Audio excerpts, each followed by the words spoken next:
Have you ever wondered how your financial situation compares to the average person?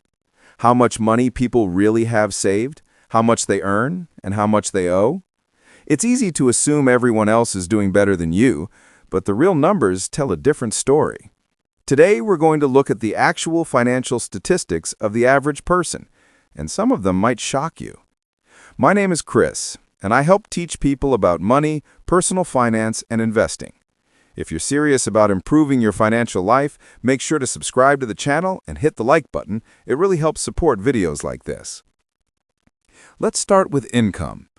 According to the U.S. Bureau of Labor Statistics, the median income for full-time workers is roughly $1,100 per week, or about $57,000 per year. That's before taxes, which means that after deductions for federal, state, Social Security, and healthcare costs, the average take-home pay ends up being closer to $45,000. That breaks down to around $3,700 a month, hardly enough for most people to live comfortably given rising prices. And that's for full-time workers. When you include part-time or inconsistent employment, the number drops even lower. It's no surprise then that over 60% of Americans live paycheck to paycheck, even among those earning six figures. This tells you something important. Income alone doesn't create financial stability.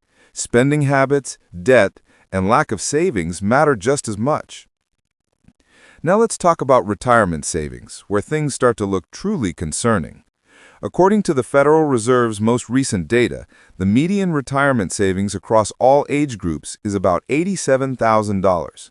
But that number includes only people who actually have retirement accounts, and nearly 1 in 4 adults doesn't have one at all. For younger generations, the numbers are even smaller. Ages 25 to 34 have a median of just $12,000 saved. Ages 35 to 44, about $60,000.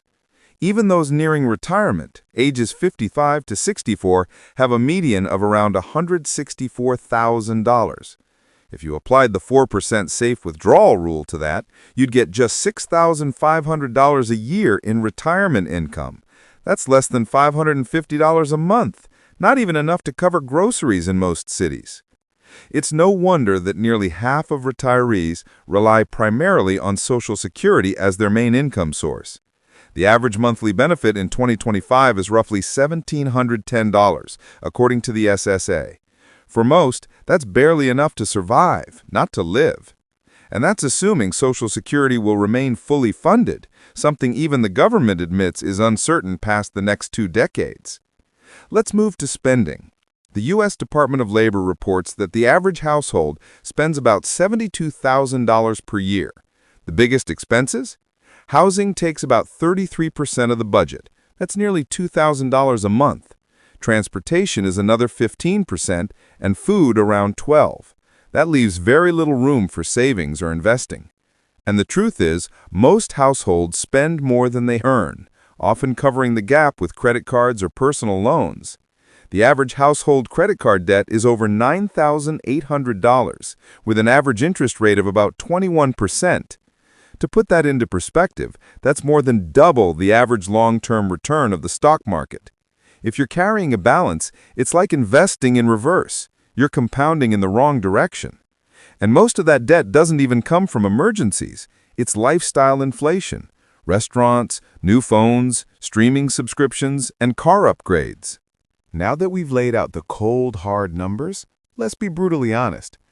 Most people are not financially prepared for the life they want.